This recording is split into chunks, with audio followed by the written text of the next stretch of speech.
అన్నది, మీ తమ్ముడిది.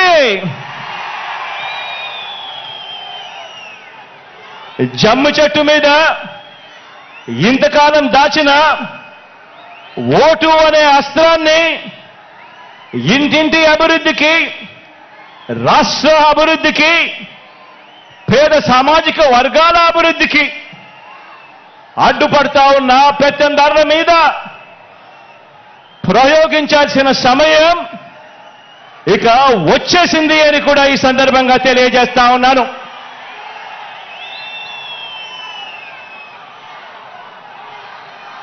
నాకు,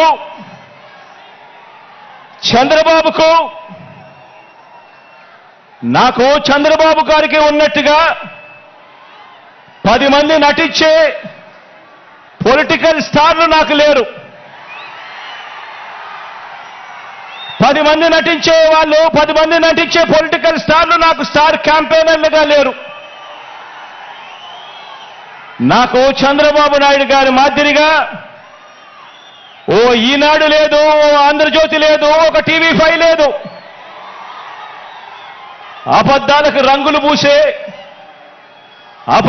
రంగులు పూసే ఎల్లో మీడియా నాకు లేదు. రకరకాల పార్టీలతో పొత్తులు లేవు మీ బిడ్డకు. ఒంటరిగానే ఎన్నికలకు వెళుతున్నా, ఒంటరిగానే ఎన్నికలకు వెళ్తా ఉన్న నాకు ఉన్నదల్లా నక్షత్రాలు ఎన్నున్నాయో అంతమంది పేదింటి స్టార్ క్యాంపెయినర్లు నాకు ప్రతి ఇంట్లోనూ ఉన్నారు, ప్రతి గడపలోనూ ఉన్నారు. నా ఎదుట ఇసుక వేస్తే కూడా రాలనంతగా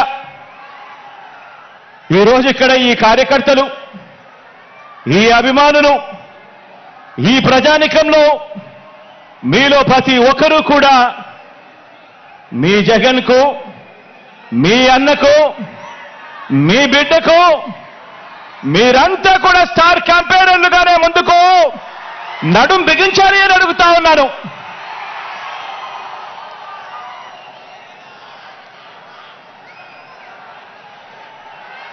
బహుశా మరో 4 రోజుల్లోపే ఎన్నికల నోటిఫికేషన్ వచ్చేస్తా ఉంది. ఈ రోజు నుంచి బహుశా 4 రోజుల్లోపే ఎన్నికల నోటిఫికేషన్ వచ్చేస్తా ఉంది. చంద్రబాబు వీరితో పాటు చంద్రబాబు జేబులో ఉన్న మరో జాతీయ పార్టీ, వీరంతా కూడా మన మీద, మన పేదల భవిష్యత్ మీద వీరంతా కూడా దాడి చేయడానికి రెడీగా ఉన్నారు. నా ప్రసంగంలో ముందుగా బాబు అండ్ కో వీళ్ళ పొత్తుల గురించి కాసేపు మాట్లాడతాను. వీరందరిది కూడా ఈ పార్టీలందరిలో కూడా వీరందరికీ సైన్యాధిపతులే తప్ప ఏ పార్టీలో కూడా సైన్యం ఎక్కడా లేదు. ఇందులో కొన్ని పార్టీలు గత ఎన్నికల్లో నోటాకొచ్చినన్ని ఓట్లు కూడా రాని పార్టీలు, తమ స్వార్థం కోసం రాష్ట్రాన్ని అన్యాయంగా విడగొట్టిన పార్టీలు, రాష్ట్ర ద్రోహుల పార్టీలు, మరికొందరు ప్రజల చేతుల్లో చిత్తుగా ఓడిపోయిన పార్టీలు, ఓడిపోయిన వ్యక్తులు. ఇటువంటి వారందరూ కూడా మనకు పోటీగా అటువైపున ఉన్నారు. మనం 5 కోట్ల ప్రజల అండదండలతో ఇంటింటికి మంచి చేసి మనం ఈరోజు సిద్ధమని అంటా ఉంటే వారి వెనుక ప్రజలు లేరు కాబట్టి చేసిన మంచి చెప్పుకునే పరిస్థితి లేదు కాబట్టి అరడజన్ పార్టీలతో అరడజన్ ఎల్లో మీడియా సంస్థలతో పొత్తులతోనూ ఎత్తులతోనూ జిత్తులతోనూ ఎక్కే గుమ్మం దిగే గుమ్మంగా వారు రాజకీయం నడుపుతా ఉన్నారు. ఒకప్పుడు ఇదే చంద్రబాబు నాయుడు గారి నోట్లో నుంచి మాటలు వచ్చేటివి. జాతీయ రాజకీయాలను తానే ఏలానని, స్టీరింగ్ కమిటీ చక్రం తానే తిప్పానని, ప్రధానుల్ని రాష్ట్రపతుల్ని తానే నిర్ణయించానని ఒకప్పుడు ఇదే చంద్రబాబు ఊదరగొట్టేవాడు. ఈ రోజున ఏపీలో మనందరి ప్రభుత్వం చేసిన ఇంటింటి అభివృద్ధి వల్ల ఇంటింటికి చేసిన మంచి వల్ల మనకున్న ప్రజాబలం ముందు నిలబడలేక, మనతో నేరుగా తలబడలేక ఏపీలో తన సైకిల్ చక్రం తిరగటం లేదని ఢిల్లీకి వెళ్లి దత్తపుత్రుడితో కలిసి పడిగాపులు కాసి ఢిల్లీలో మోకరిల్లుతా ఉన్న పరిస్థితులు ఈ రోజు చంద్రబాబు నాయుడు గారి పరిస్థితి. ఆలోచన చేయమని అడుగుతా ఉన్నా.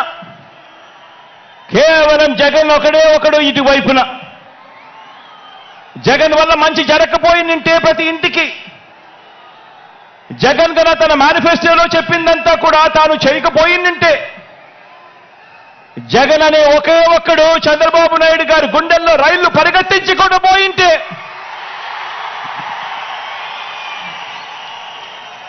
చంద్రబాబు నాయుడు గారు ఇన్ని పొత్తుల కోసం ఎందుకు పాకులాడుతా ఉన్నాడు? ఇంతమందితో పొత్తుల కోసం ఎందుకు అగసాట్లు పడతా ఉన్నాడు? ఎందుకు ఢిల్లీ దాకా వెళ్ళి అక్కడ మోకరిల్లుతా ఉన్నాడు?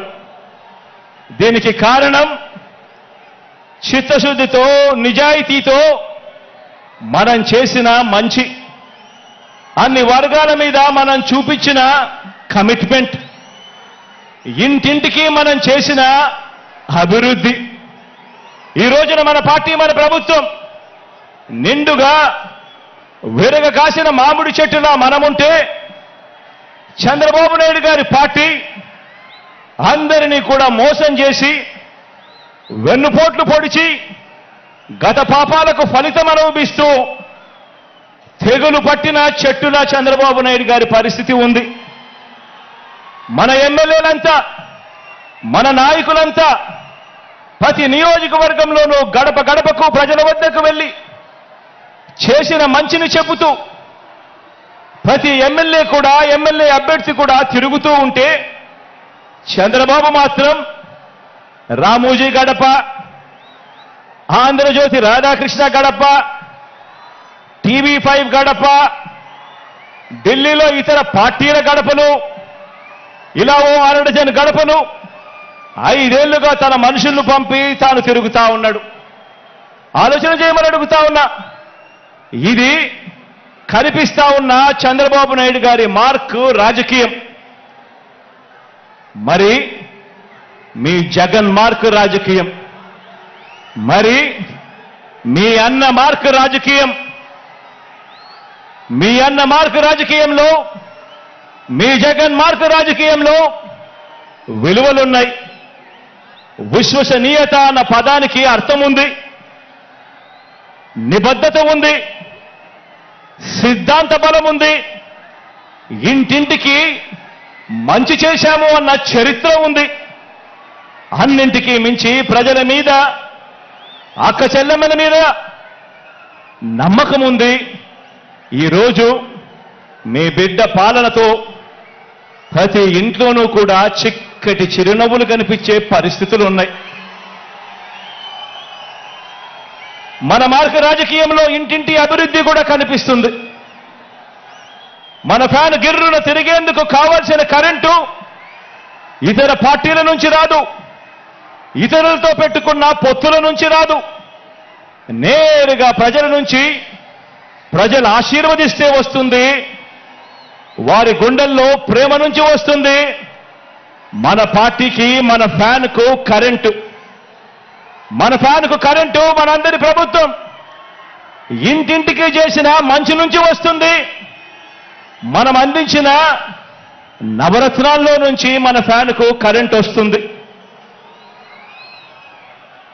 లంచాలు లేని, వివక్ష లేని పాలన ఎవరైనా కూడా 5 సంవత్సరాల కిందట ఇవ్వగలుగుతారా అని చెప్పి ఆశ్చర్యం వెలిబుచ్చిన పరిస్థితుల మధ్య నుంచి ఈరోజు లంచాలు లేని, వివక్ష లేని పాలన మనం అందించిన దాంట్లో నుంచి మన ఫ్యాన్కు కరెంట్ వస్తుంది.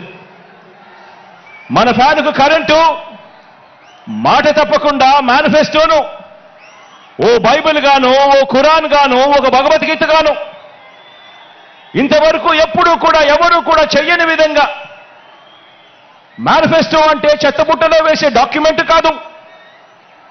మేనిఫెస్టో అనంటే ఒక పవిత్ర గ్రంథం అని భావించి 99% హామీలు అమలు చేసిన ఆ నిజాయితీ నుంచి ఈరోజు మన ఫ్యాన్కు కరెంటు వస్తుంది. మరి చంద్రబాబు సైకిల్ పరిస్థితి ఏమిటి అని చెప్పి ఒక్కసారి గమనిస్తే, చంద్రబాబు నాయుడు గారి సైకిల్ పరిస్థితి ఏమిటి అని గమనిస్తే, చంద్రబాబు సైకిల్కు ట్యూబులు లేవు, చంద్రబాబు సైకిల్కు టైర్లు లేవు,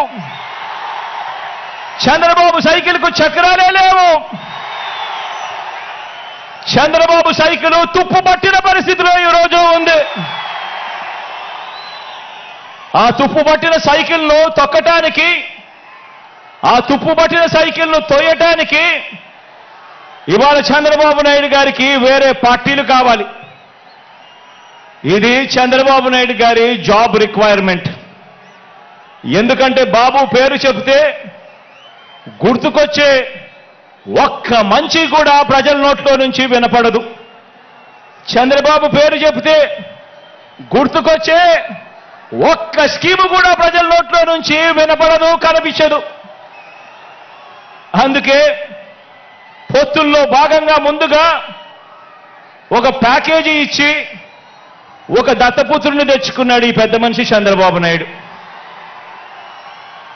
దత్తపుత్రుని ఎందుకు తెచ్చుకున్నాడంటే, ఈ ప్యాకేజీ స్టార్ అయితే సైకిల్ సీటు తనకు కావాలని అడగడు, తన వారికి సీట్లు ఇవ్వకపోయినా కూడా ఈ పెద్ద మనిషి, ఈ దత్తపుత్రుడు అడగనే అడగడు. ఎందుకు ఇన్ని తక్కువ సీట్లు నాకు ఇస్తున్నావు అని చెప్పి అంతకన్నా క్వశ్చనే చెయ్యడు. కావాలంటే తాను తాగుతా ఉన్న టీ గ్లాస్ కూడా బాబుకే ఇచ్చేస్తాడు.